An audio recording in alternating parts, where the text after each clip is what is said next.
Thank you, Drew. So welcome to our February Planning Advisory Committee meeting. So let's go ahead and start out with introductions here in the room. So Ellen, maybe we can start with. Sure. I'm Ellen McDowell with the City of Galesburg. Yeah, let's go that way. Chairman of ABEG and TC. Good morning, I'm Amy Terrio, and I'm the new Deputy Director of Planning for the county. Will Lyons with PRMP. Jennifer Gates, City of Sonoma. Michael Grimrod, MTCA bag. Elliot Pickett, City of Runner Park. And Chris Barney, Sonoma County Transportation Authority, Regional Climate Protection Authority. So let's go ahead and go around. Richard Nichols, SCTA, RCPA. Adam Garcia, SCTA, RCPA. And then let's go up to Zoom. This is Noah House, City of Cotati.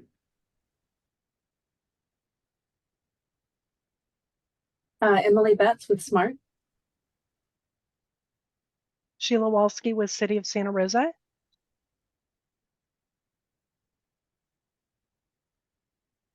Looks like we have John Jay, City of Sebastopol. Philip Cox from Caltrans. That's right. All right, I can see you, Bill.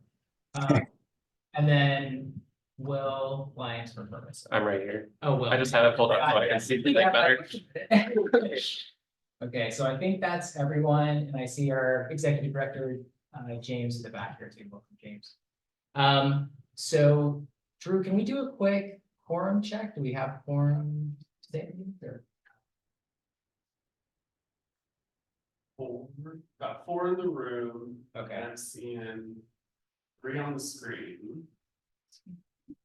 So if we use our exemptions with those on the screen, we'll have a quorum, or we can continue as a committee as the whole and defer action items until the next meeting with those in the room. Okay, I think we're probably gonna have to do that. So just to let the group know, the action items we have on the agenda today are the adoption of the agenda, election of officers. So Noah, if you're okay if we bump that until next meeting, we go ahead and do that then. That sounds like a great decision. Yeah. Sounds good. And then adjourn. So if we meet as a committee of the whole, I don't think we need to take action. So we'll be good there. Or the action to adjourn, right? No, Yeah. Okay, thank you, Drew. So we'll go ahead and skip over the adoption of the agenda since we don't have quorum today. Item 3C, Drew, did you want to go over the meeting schedule for 2024? Yeah, certainly. So at the last meeting, we gave the committee the schedule for all of the SCTA, RCPA's public meetings for 2024, and we just provided them again to you for your information. Great. Thank you very much, Drew. Election of officers, we can't take action today, but I can just give a preview for the next meeting.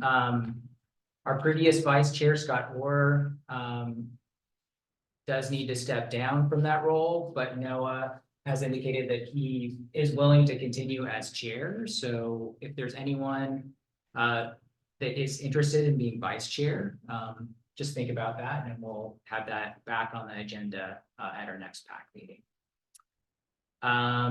So we also have the next item is our 2024 PAC work plan and work products. So this is just an open discussion with the group to talk about any potential topics that you would like on the agenda or any work products that you would like to see the PAC work on.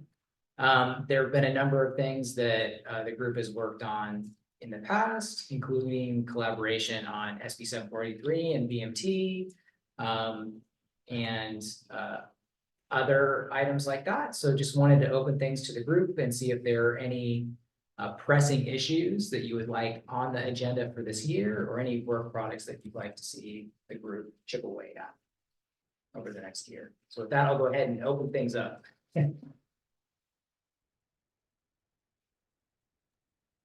So Chris, this is Noah in Cotati. One of the things that we've been kind of struggling with here is regional traffic impacts.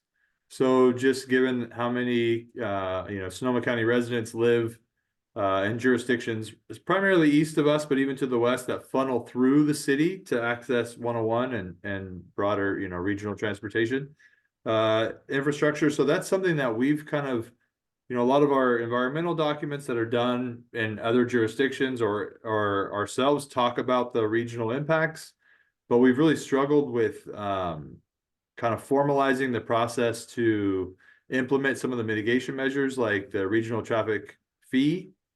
And so I know it's discussed often on the public works side, but it may be helpful to talk about it on the planning side, given that it kind of starts with us as an environmental issue. Yeah, that sounds great. We'll go ahead and make sure to get that on the agenda and, there are a few examples here in Sonoma County as well, so maybe we can invite someone to talk about that a little bit as well. Thank you, Noah. I would echo that as well with the amount of housing developments currently underway, especially under the builders friendly stuff. We have well over 1,000 units probably going up off Highway 12, so we're going to need to collaborate.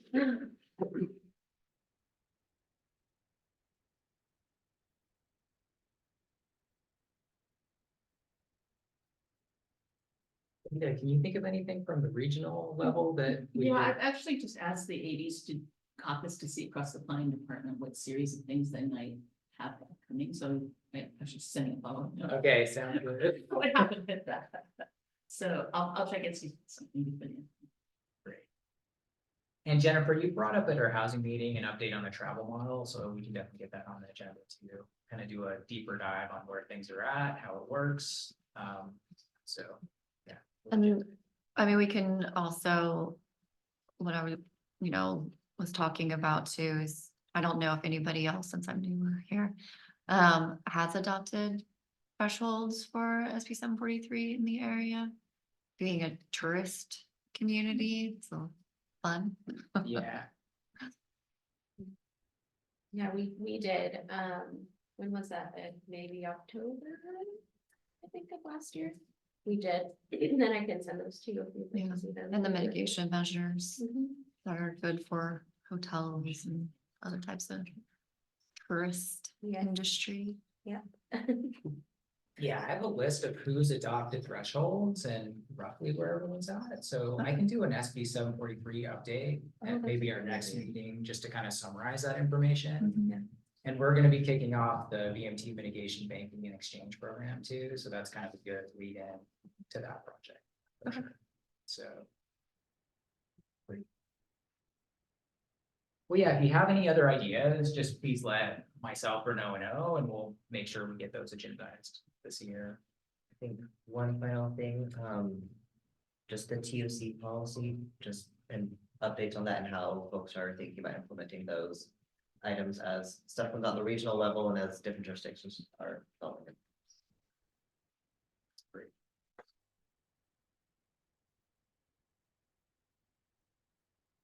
Just maybe as we agendize those, we can coordinate if there's someone useful from ETC. Just present. That'd be great, yeah, to hear the discussion and provide Yeah. information, yeah. Great, so with that, let's go ahead and move on to one of our regional updates. So Michael Gurmarod from MDC is here to talk about the Priority Conservation Program and updates to that at the regional level. So Michael. So I've got just 10 slides. I'm going to move through them fairly quickly. I believe they're attached in the agenda. I can share them after as well. I'll just provide a quick kind of background on the PCA Priority Conservation Area Program. We've been working on a refresh for about 1.5 years at this point. And then I'll highlight just one of the kind of overarching changes to add structure to the framework. And then I've just got a few questions at the end for discussion, and obviously can answer any clarifying questions that you have. As I mentioned, we've been working on it for about 1.5 years. Last summer, we had an interim memo highlight the strengths and weaknesses of the framework that we have had for the past 15+ years. as well as setting a vision, goals, and objectives for priority conservation areas. And really since kind of late summer, we've been working on a set of reforms to the program that get us to a new framework. And we're anticipating going to our joint MTC ABAG committee in March, and then the ABAG executive board later this spring. Just for context for folks who maybe aren't, really familiar with the PCAs, they were developed alongside the priority development areas in 2007, kind of the counterpart to where we should develop, where should we conserve. Just like the PDAs at that point, it was a local nomination process that the ABAG executive board would then designate. We have 185 PCAs region-wide, and they're organized into 4 typologies: natural lands, agricultural and working lands, urban green, and regional recreation. And really the implementation side to the program is MTC with the State Coastal Conservancy has a PCA grant program. 2 rounds have gone out with 30 million in grants since 2013, and there's about to be a 3rd round that hits the street in a few weeks probably. Just a little bit of context. I think a lot of people think of the PCA as a way to access the grants, and that's how that has been their value and how they have been used to date. As a regional planner, we want to see the PCAs used more extensively in our regional planning, policy, advocacy, technical assistance, and we haven't been able to do that because of how loosely structured the PCAs have been. It's a fairly loose data set. And so really a lot of the refresh is about adding structure so that we can incorporate PCAs in more of our planning and policy work, which then leads to advocacy and technical assistance. And then we hope that we can also elevate the PCAs more broadly beyond just the funding that MTC has to contribute to them, but to other state partners that have more substantial resources. This is probably, the densest slide, just laying out kind of the 6 overarching challenges that we see with the existing PCAs and the reforms that we're proposing. We're working on a final report that'll, center around these reforms, and we'll have about a page or 2 on each of the reforms. There's inconsistency with how PCAs are defined and then what has been nominated and what has been funded. And so we want to clean that up. I think there's been a lot of interest in incorporating climate adaptation and equity more directly into the PCAs. And so we've gone ahead and added a 5th PCA type for climate adaptation that is intended to be paired with the other types and integrated equity into each typology. As I mentioned, the mapping and how PCAs have been identified has been very inconsistent, and there's a lot of overlapping, which has made it a fairly challenging data set for us to use. And so that's where I think the biggest changes are going to be. The 5th one there is just acknowledging that right now it's kind of a bottoms-up only approach. And so the addition that is being proposed is to incorporate regionally identified PCAs where there's a need for kind of regionally connective elements for conservation. So looking at rounding out what is a PCA. And there's not a specific action that's going to guarantee more funding being brought to the table, but the hope is that with a kind of more structured and reformed program that we can use in our regional plans, that we might be able to attract additional funds to support PCAs. In terms of adding structure, the way PCAs have worked is a jurisdiction could nominate any land in the region as a PCA, and they could identify it as any type. So you could really nominate anywhere in the region and claim it as any or all of the 4 PCAs that existed, those first 4 on the table. And what we're proposing here is that the extent, the geographic extent of that boundary is gonna be informed by where data supports that nomination, as well as whether that PCA type is inside or outside city limits. And then kind of paired with that approach is which activities are supported. So with natural and working lands, there's an acknowledgement that there is a need for protection and preservation. There might be an acquisition element to that PCA nomination. But across the board, there's also room for enhancement, improving that, whether it's habitat restoration, public access, climate adaptation activities. And then in some cases, we've been able to integrate equity directly into, how we map locations. But in other cases, we feel like there was a difficult connection from a place-based approach, and so we're looking for more programmatic ways to incorporate equity. And, stitching those all together, the map on the right is showing where PCAs are eligible. And so at large, the whole region is still eligible to be a PCA. What has changed is what type the PCA can be nominated as. Our desire is not for, as in a future nomination round, for someone to look at the map and say, we want to nominate everything that can be nominated. We've tried to come up with an approach of adding structure to the program where there's still a lot of local flexibility to nominate what's important at the local level. And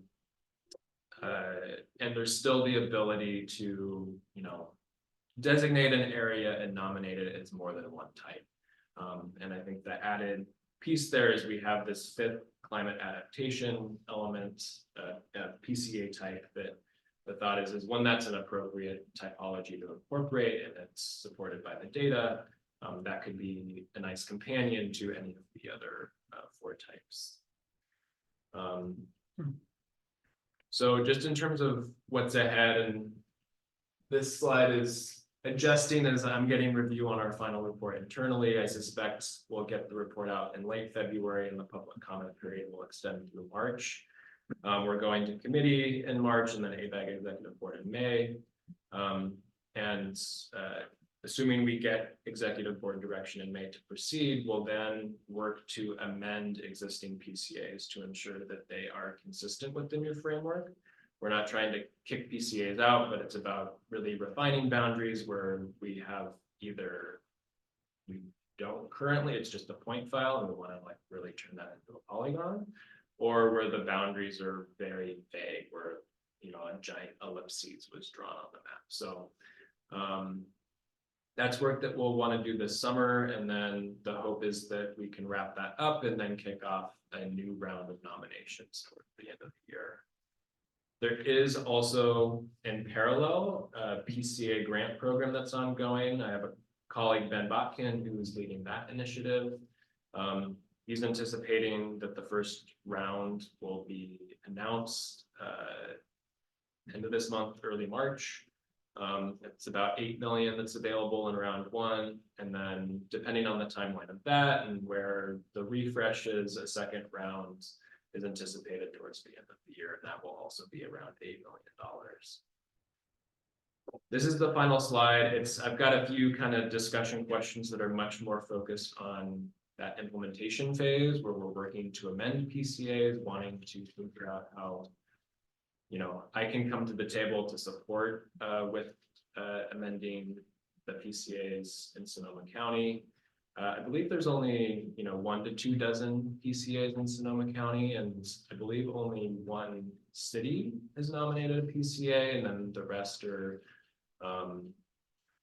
open space district, county, and so we'll be working with those partners as well.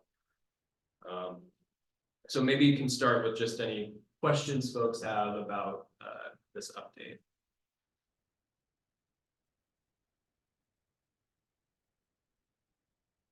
I had a question. When you said a couple slides back, the data for each type, what are the types of data points? that you So were looking? we incorporated over 30 Saw that. data sets. And so for each type, it's different. So for agricultural and working lands, it's, you know, the state mapping on prime and state significance, as well as incorporated there is grazing lands, as well as the kind of embodied carbon of ag and working lands. For things like urban greening, it's I believe it's NASA satellite data on tree canopy and understanding where there is less or more tree canopy in the region, as well as impervious surfaces, areas that are not within a 15-minute walk of a park. For our natural land designation, there's probably the most data sets that are, you know, focused on habitat from a variety of different angles.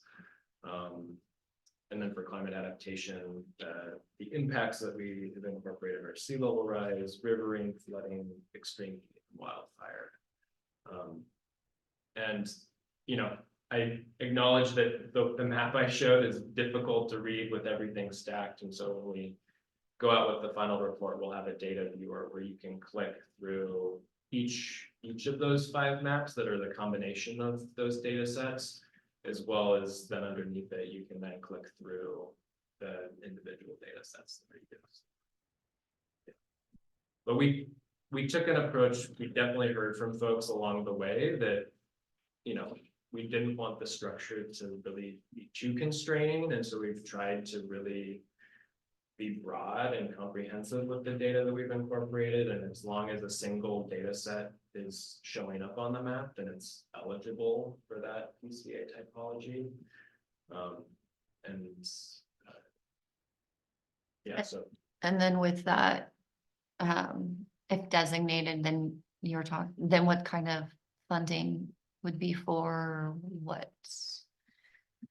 The funding is a bit dependent cycle by cycle, depending on what the restrictions are. So I believe this cycle, there's a funding swap, which allows greater flexibility for how the funding can be used to acquire land, habitat restoration, public access improvements, trail improvements.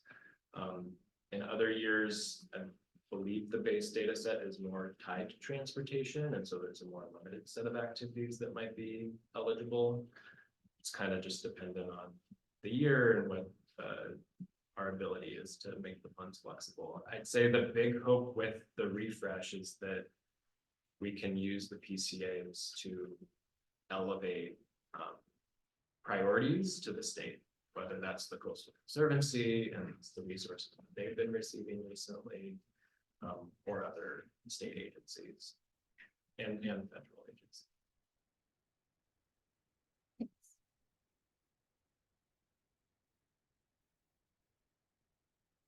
Are you able to tell us like what kind of activities you're foreseeing in the climate adaptation conservation areas?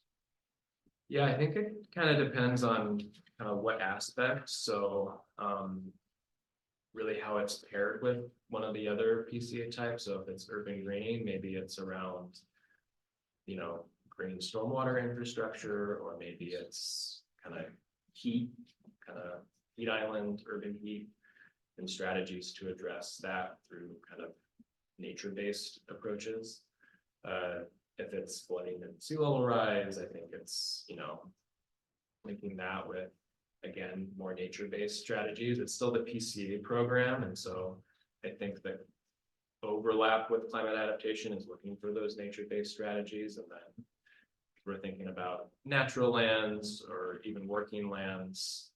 With wildfire, I think there's, you know, strategies there around, you know, ecologically sound vegetation management practices. Maybe it's a co-benefit with a range of other improvements that are being made. Thank you.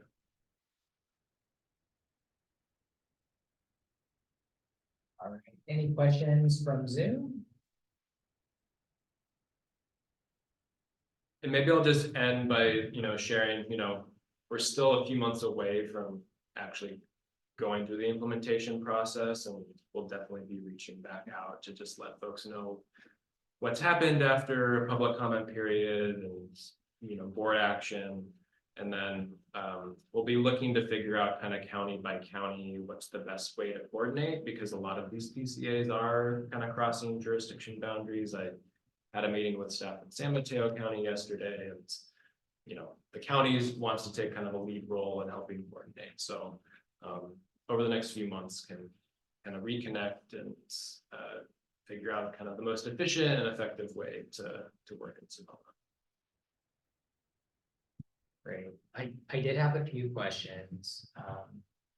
So the first is kind of trying to answer a few of the questions you have up here.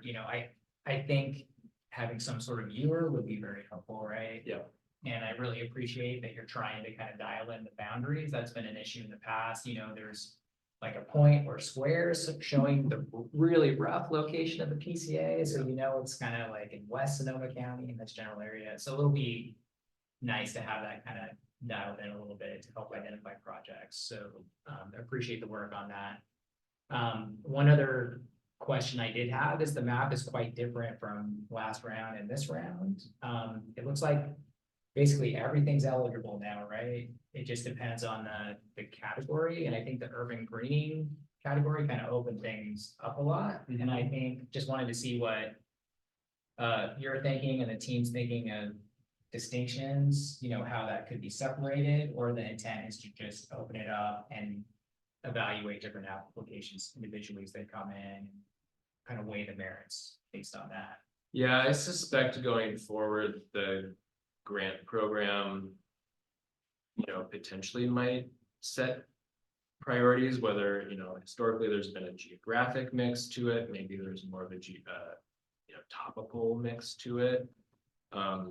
I also think that, again, the conversation I had yesterday, depending on where there are other funding opportunities, maybe there's a big urban greening state grant program that's out at the same time when we're launching a next round of the PCA grant program, and we make a decision, okay, well, the state has this big opportunity, but there's nothing for recreation or working lands.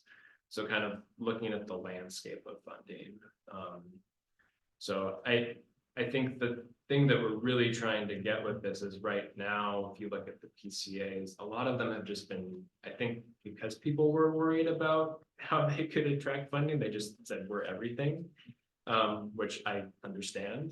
And I think the structure is just really trying to ensure that we can actually use the PCAs and other work beyond just getting them funded.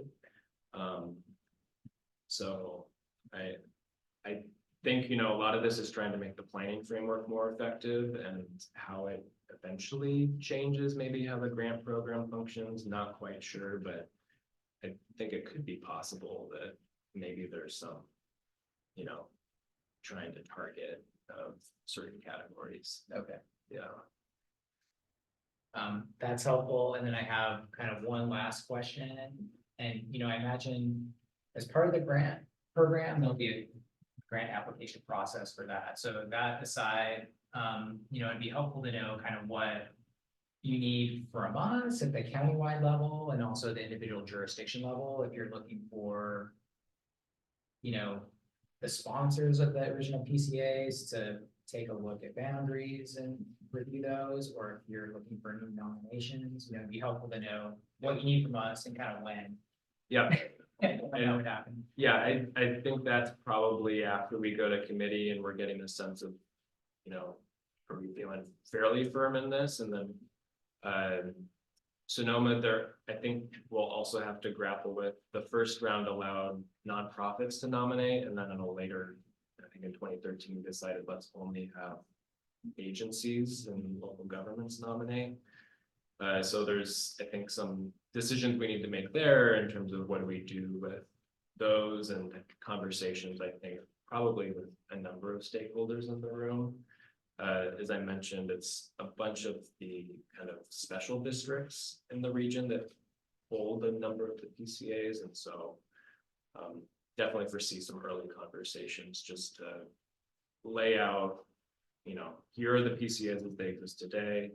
Here's how they are working or not working with the new framework, and then just have an open discussion about it. work towards amending them if necessary.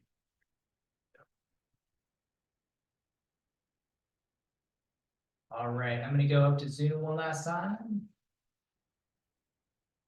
Looking at the room, looks like everyone's good. I have a question. The map that was provided on one of the slides that kind of, it looks like it outlines the current priority conservation areas. Is there a list of those? I get that you're trying to refine the boundaries, but I was visiting the website and I couldn't dial down any more, other than to find some projects in our county that received some grant funding. But I'm curious if we have anything in our actual boundaries, and how I can get that information. Yeah, if you said, maybe just in the chat, send me your email. Yeah. And I'm hooked up to the internet, but I can just send you a table of the PCAs in Sonoma County. Great, thank you.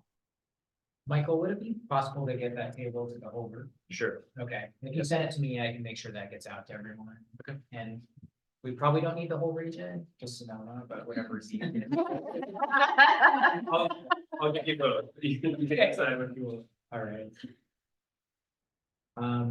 All right, thanks for the information and thanks everyone for the questions. So, if there are no further questions on that, let's go ahead and move along that agenda.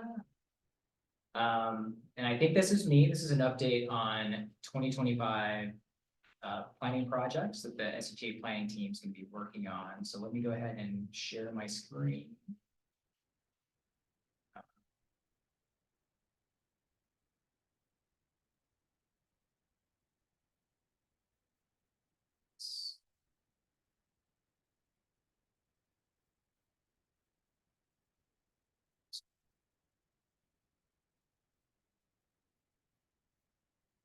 Hopefully this will load in a minute, but at our last SCTA board meeting, we actually walked through the overall SCTA work plan with our board members. And as part of that, we provided a overview on the major planning projects that we'll be working on this year. So just wanted to walk through that with this group as well. So, you know, kind of what we'll be working on this year.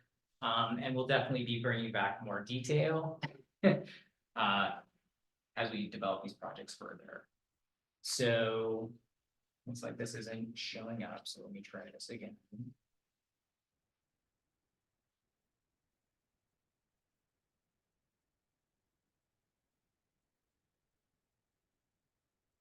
Directly to the agenda. Yeah. Not sure.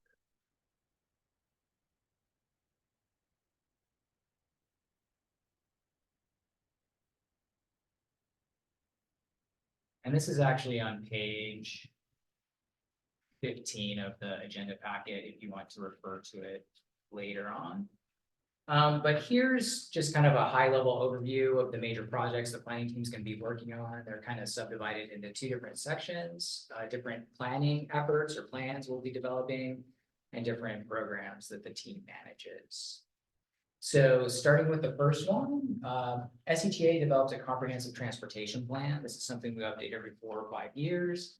And it's a guiding document that includes goals, objectives, and a list of projects that we use to guide our work here at SCTA, particularly in the planning arena, but also in developing projects as well. So we update this periodically to make sure the information there is still relevant, useful, and up to date. We also check in with the jurisdictions to make sure that the projects included in that are also up to date and relevant. So we'll be kicking off an update to the CDP this summer, and we're going to be focusing more on a technical update this time around. We did a pretty intensive goal setting and visioning exercise with our board last time around. So we feel like those are still pretty fresh.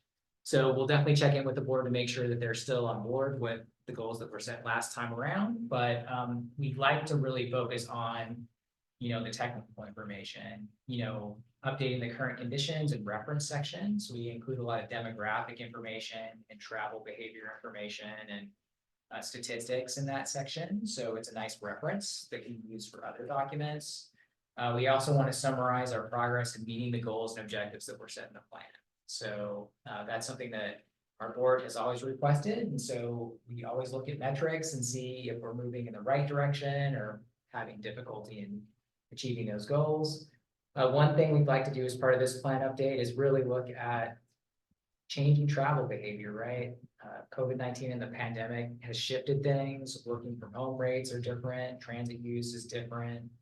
And there are new technologies that are being developed as well that are kind of shifting things as well. So we may not have perfect information on how that'll all land, but we do want to consider that include some discussion of that in our next plan as well. We'll take a look at our transportation project list as well and make sure that that is still relevant and up to date. And that's very important because those projects feed into the regional transportation plan as well. And that's a major funding check mark that a lot of these big projects need to have. So it's important that they're in this plan and they trickle up to that plan in a lot of cases. Another thing we do as part of this planning exercise is we do some future project performance assessment and visioning. So we analyze a number of scenarios looking at different future housing and employment patterns and the projects included in the plan, and also the goals and objectives, and evaluate, any benefits those may have. So that's part of the plan. So we'll update that as well. So we'll be working on that starting this summer through 2025 and looking to adopt that in 2026. So I'm sure we'll have plenty of updates, and we'll be reaching out to you all and also the public works and engineering staff, especially on the project side, as we work on this. But just want to let you know that this will be kicking off this year. So I talked about this in more detail last meeting, but just as a refresher, we'll be developing 2 community-based transportation plans this year for 2 equity priority areas in Sonoma County. So one is in the South Santa Rosa Avenue corridor in the unincorporated areas in Santa Rosa, and one is the Central Roanoke Park area.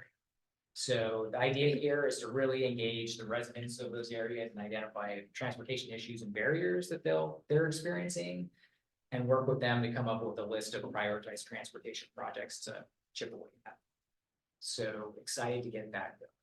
So,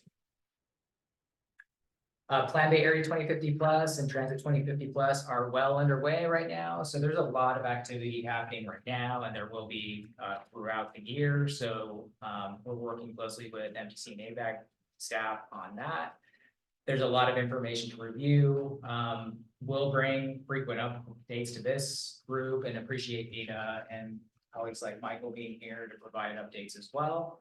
But a lot of what we do here is coordinating information going in both directions, making sure you have the information and MTC has what they need to do their analysis, and then reviewing and providing feedback on that and advocating for Sonoma County projects and issues to make sure those are considered and elevated as part of the process.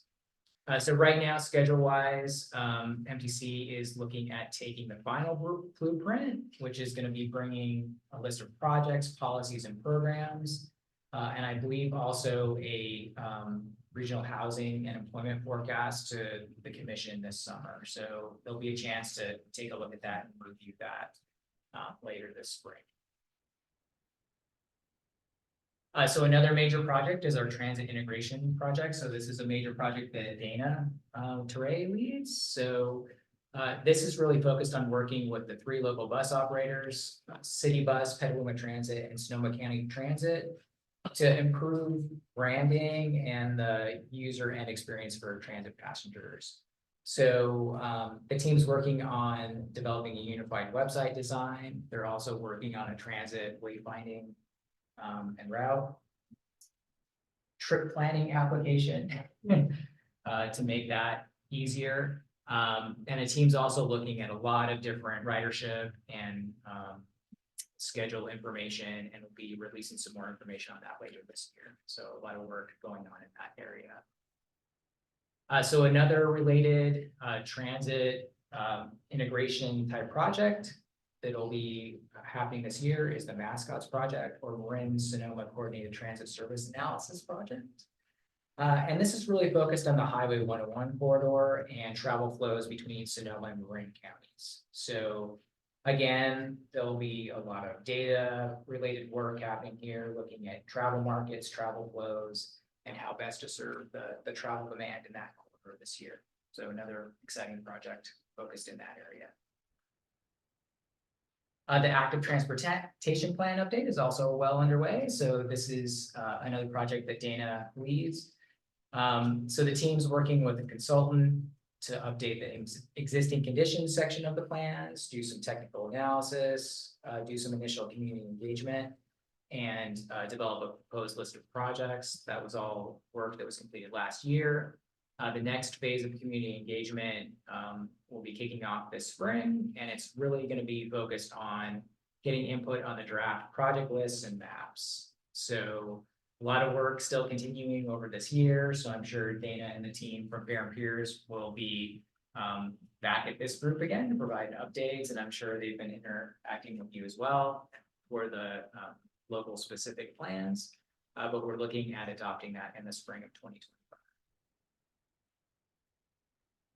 Bike share is another major project that'll be kicking off. Well, bikes will actually be on the ground this summer, so we're really excited about that. So staff's been able to finalize and execute the agreement with Drop Mobility, which is the vendor that's going to be providing the bikes. Dana's been working with the Transportation Authority of Marin to nail down the schedule, milestones, and branding. And then, yeah, excited to see those bikes in selected areas this summer. So really exciting project. So jumping over to Senate Bill 743. So most of you are very familiar with this. It was signed into law back in 2013. It's really focused on reducing greenhouse gas emissions, but also promoting infill development and improving public health by encouraging people to walk and bike. The state met and recommended VMT, or vehicle miles traveled, as the metric that should be used to indicate or measure progress in this area. So we're still very well engaged in this area. So I know a lot of you are also working on this, but the major thing that we'll be working on this year is a VMT mitigation banner exchange program project. So we have a Caltrans Sustainable Transportation Planning grant to fund that. We'll be getting a consultant on board as soon as our funding agreement with Caltrans is finalized. And the idea there is to come up with some recommendations for having some sort of program that project sponsors could use to pay for mitigations for their potential projects, or help implement VMT reducing measures to offset their VMT impacts. So in addition to that, we are always available to provide VMT data and estimates, update and develop the VMT screening maps that are on our website showing high and low VMT areas, and work on travel model improvements. So one thing I would say is Adam's always in the background supporting all these efforts with data and analysis. So we're really happy to have Adam on the team supporting all these projects. The Safe Routes to School program will also be continuing this year. This is a great program that is run by the Sonoma County Bike Coalition under contract to SCTA.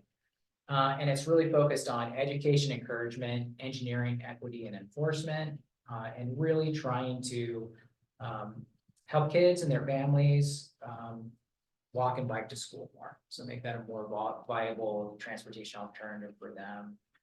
Make sure that there are safe routes identified and that they know how to walk and bike safely to school, and encourage that effort. So really great program, active at a high number of schools this year. So excited to see that continue this year. And then finally wrapping up with our Vision Zero, or traffic safety projects for the year. So we're always working on trying to achieve the countywide Vision Zero goal of achieving 0 traffic fatalities or serious injuries in the county by 2030. So very ambitious goal, but want to work towards making progress in that area. And that goal was set in the Vision Zero Action Plan, which was adopted back in 2022. So we've worked with the Vision Zero Advisory Committee that's made up of local staff, Department of Health Services staff, law enforcement, regional and also state representatives to try and work in that area and share information about improving traffic safety. So that group meets quarterly to discuss progress on that goal and, how to improve safety on our roadways.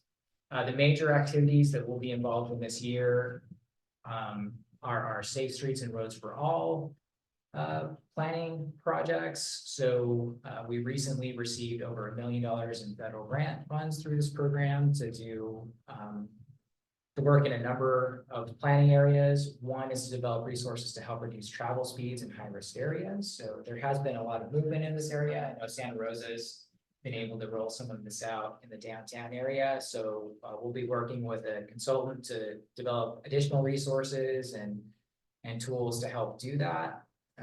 Including, hopefully a how-to guide and other resources like that, that'll make that easier. We'll be working with local partners and the Bike Coalition to develop a countywide safe routes to school plan to support those efforts. We also maintain a Vision Zero data dashboard that aggregates and summarizes crash data for Sonoma County. So we have some funding in the grant to make some updates and improvements to that product. And then we were also able to partner with Healdsburg and Petaluma to do some specific analyses and safety studies in those jurisdictions. So that's kind of the high level overview of some of the big projects we'll be working on this year. So we'll bring more detailed information back as we kind of progress in those projects, but just wanted to give kind of a high level overview of what we're going to be doing. If there's any specific interest or questions in those, please let us know. We can make sure to get those on a future agenda. But with that, I'll go ahead and open things up to the group and see if there are any questions and comments on the SCTA planning work plan.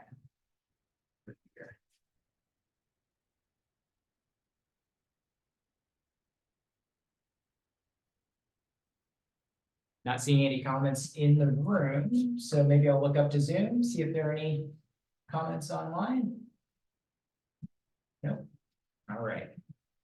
Great. Let's go ahead and move on to our next topic, which is our standing updates, member updates.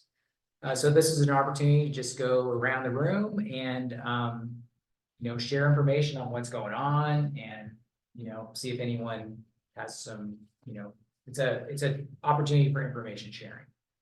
So maybe we can start here in the room. Is there anyone that would like to kick off the member updates? Okay. Okay, thank you. Hey. Yeah. I'm Ellen with the City of Healdsburg, and I don't know that we have a lot of updates since our last meeting. I think our last meeting was in December. We don't have a ton of updates other than we're just still continuing to work on our larger projects on the north end of town, and on the south end of town. The Mill District project is really getting underway, with a lot more of our design reviews going through, so that is under construction.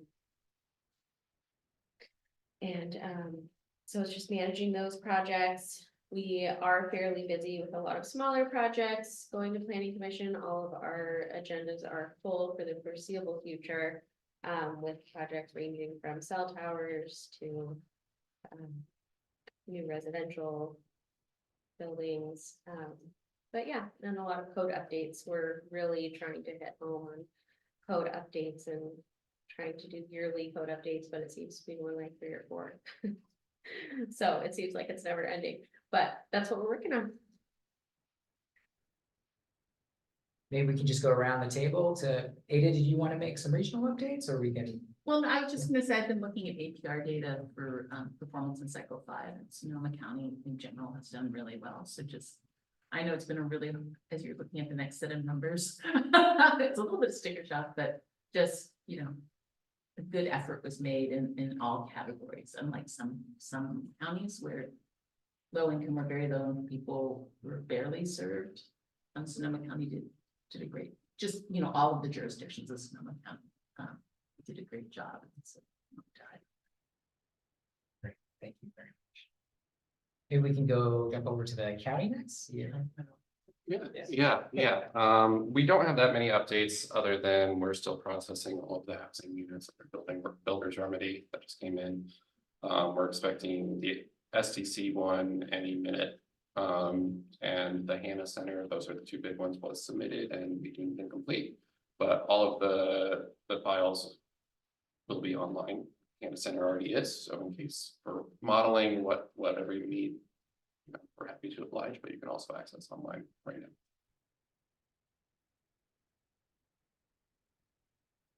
And that's between the two, that's over 1,000 units.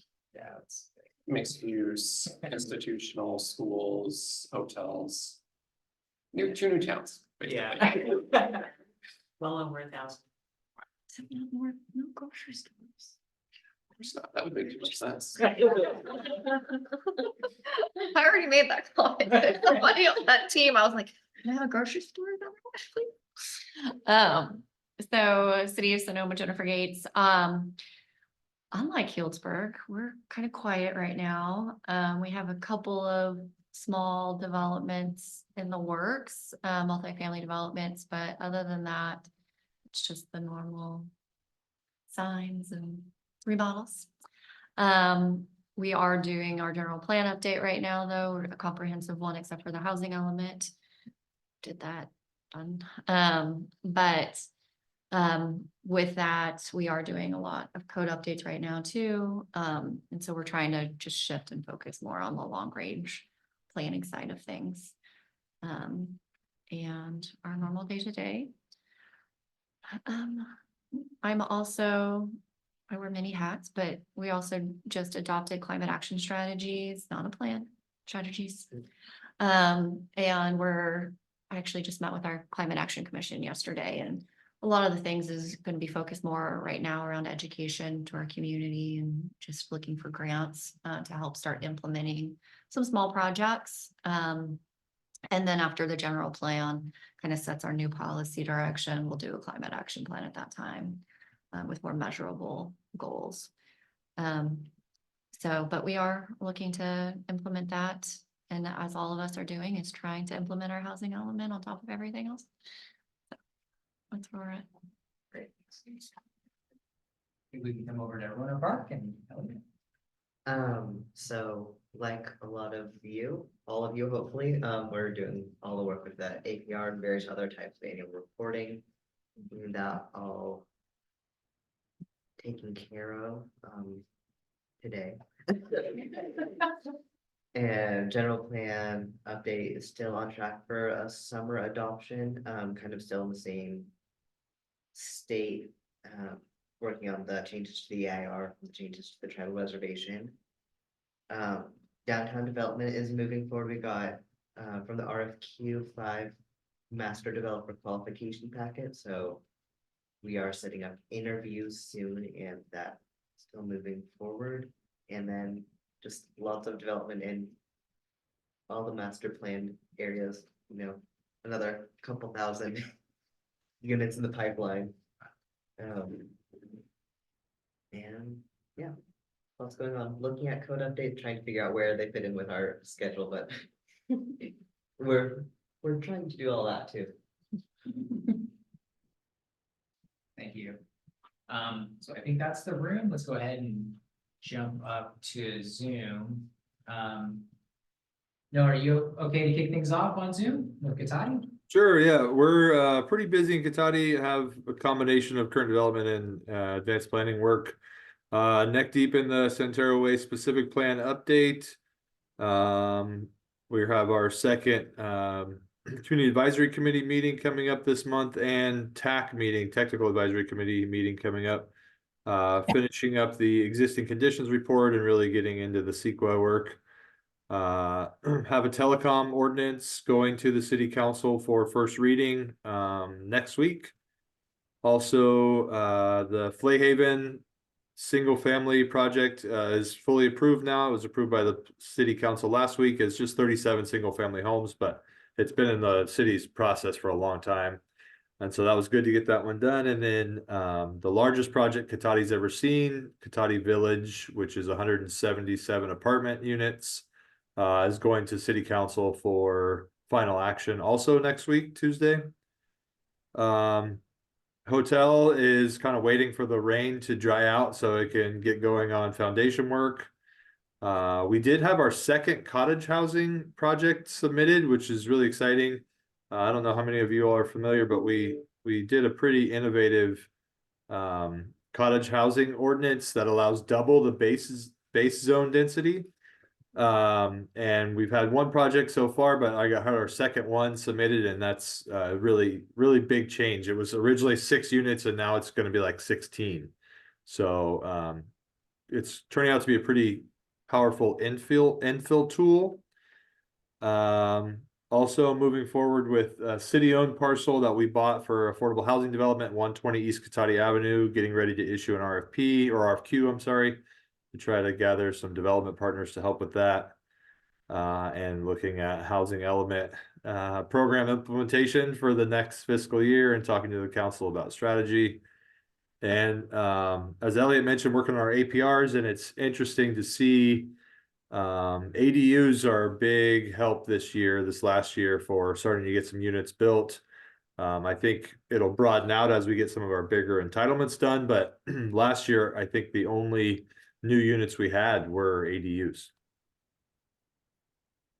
I'll pass it on to John, Jay, and Sebastopol. Thanks, Noah. So we have a few things going on. Our March 5th meeting with our city council, we have our adoption of the VMT thresholds and policies going for them. It was approved by our planning commission just a couple days ago at their meeting. We also are in the process of reviewing our RFPs that we did for the Sustainable Transportation Grant. That's kind of looking at our downtown Main Street corridor and looking at potential changes to that to help with traffic and businesses and whatnot. Development wise, our Woodmark project, which was our SB 35 application, is starting their vertical construction. So their phase 1 is about 48 units. They're hopefully going to be done with that at the end of this year, I believe. We don't really have a timeline on their phase 2 construction yet. And then we also are in the response to comment phase for our EIR that was done for the Canopy project, which is at the north end of town. It's 80 townhome units with the possibility of adding 16 ADUs in those units. So that's a big project for us here in Sebastopol. And I think the last thing I'll end with, I'm not sure if most of you are aware, but Carrie Sponstrom, who's been our planning director here, is leaving at the end of the month. So we are definitely going to be missing her. And with that, I'll probably be attending more of these meetings. So I'll be seeing you more frequently. Great, thank you, John. We'll certainly miss Carrie, but welcome and excited to have you here as well. Sheila, do you have an update for Santa Rosa? I do. I have one this time. So Santa Rosa is continuing our general plan update and greenhouse gas reduction strategy, which are both expected to be complete in about a year. We kicked off our South Santa Rosa specific plan project, which will be proposed to be a 2-year-long process. We're working through the new housing legislation. Going to council, we have a new wayfinding sign ordinance for the downtown and North Station areas. That should be to council in about a month. There's also an update to the resilient city development measures that will be headed to council probably this summer. And that's proposed to include permanent codification of streamlining measures for housing, childcare, and lodging, which were developed following the fires. Lots of development projects underway. We currently have a 168 multifamily project under construction in the downtown and several other projects in the downtown being proposed. The EIR on the Chenate project will be kicking off in about the next 1 to 2 months. And this is a project site that included the former hospital for the county and Sutter and surrounding areas, about 72 acres. The project is formerly being called Woodlands at Shenate and includes a general plan amendment, rezoning, and demolition. And the city has a webpage dedicated to this project if anyone's interested. And that does it for Santa Rosa. Thanks. Great, thank you so much, Sheila. So let's go ahead and open things up to see if there are other updates. Emily from SMART or Bill, if you have anything from Caltrans, please jump in. Sure, I can share a couple things. SMART's doing a strategic planning effort this year to update our strategic plan. And we're holding a series of public workshops. We've already held 2 online Zoom, and they're sort of spaced out and based on different themes. And the next one that's coming up in a few weeks is on pathways. So I mentioned that we are starting a free fare program for seniors and youth on April 1st. So it's a pretty big deal. I think that we're certainly the only rail agency in the state doing that. So hopefully that will boost, especially senior ridership. You know, we hear from seniors that they want to ride the train, but they can't figure out how to pay. So, because Clipper is not easy. Hopefully that will be a nice thing to offer the community. Let's see, in terms of our stations, you know, we're under construction on Petaluma North and Windsor. Those are both expected to open sort of early calendar year 2025. And we are working with the city of Healdsburg on finalizing their station location so that we can start design work to Healdsburg. And I think we're going to city council next week to present on that. That's all I got. Thanks for the info. All right, Bill, did you have something? I saw you. No, I didn't. I'm just here to gather information.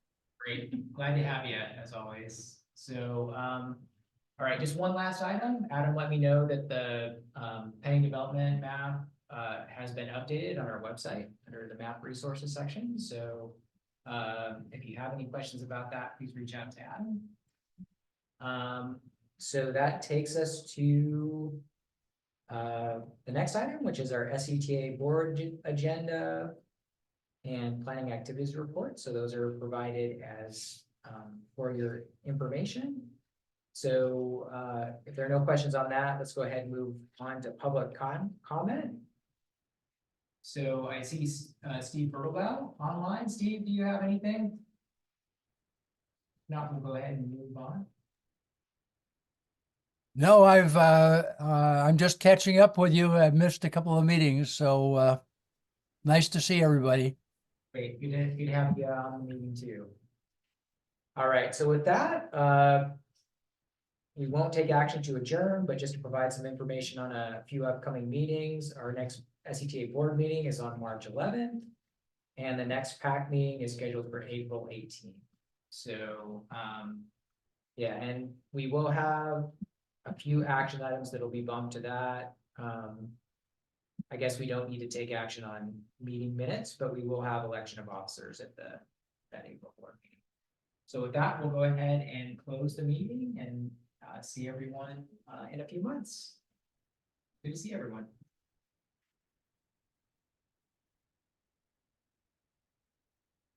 So I can hit the gavel.